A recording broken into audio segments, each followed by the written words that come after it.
So I'm old now, right? So I used to be young and now I'm old. And what I now recognize is that I know that I am right. I know that my thinking is correct.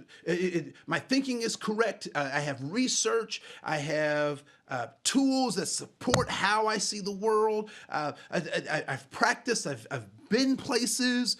And so I know that I am right. More importantly than me being right, I am focusing on how I can be effective. And so when we talk about this idea of cultural competence, it's not about being right, right? So primacy would say I'm basing everything off of my existence, and things are either aberrant or unnatural, not normal according to my existence, which may or may not be right. But beyond being right, I'm trying to be effective. And so sometimes there may be things that I question, or ways of thinking or ways of being that I know to be right. But when I'm working with families or with youth, they have some ways of interacting that are based on their goals, that are not based on my goals, that I have to be conscious of. Now, we also recognize that things like abuse and maltreatment in all of its form cannot be tolerated. But short of all of that, I think folks can determine their own destiny. And part of cultural competence is our recognition as helpers on how to help people reach their own destiny.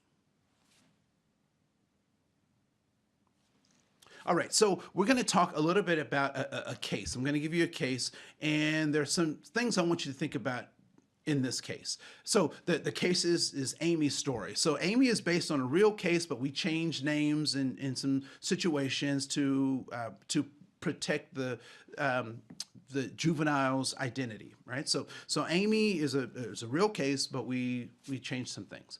As you listen to Amy's case, I want you to ask yourself, with Amy's behaviors, what is she after? Right? So I want you to look at that. And what might the adults or the family system also be after as we try to help them reach their goals? So all too often, I know that people hear systems of abuse happening in a family system or in a domestic relations system, and they go straight to, well, why don't those individuals leave? Why don't they stop this, or why couldn't they prevent this? And I want you to think within context, could there be things within that context that shape how people respond to environments? Here's another example. I believe that there are no poor people, right? So when we talk about poor people, we put the onus on the individual. It is my belief that we have people who are responding to a system of poverty, right?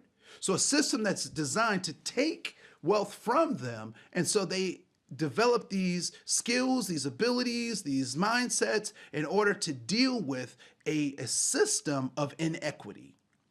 And so as we look at Amy's story, I want you to think about the larger system that could be impacting everyone's decision making in this in this situation. And then what would you do as a professional when encountering this family and trying to help them drive towards a solution that is theirs, and make sure that everyone is safe and able to develop to their fullest potential?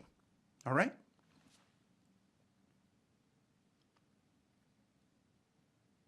So now that you've heard Amy's story, what parts of that story do you think could be impacted by contextual factors, right? Like race or sexual orientation or immigration status. If we look at all of those and how those intersect, should your approach to helping the family system solve this problem take into account those intersectionalities or those individual uniquenesses that, when we put them all together, create could create a different outcome for one constellation of differences versus another constellation of differences. So I want you to think about that as you move forward through the rest of these units.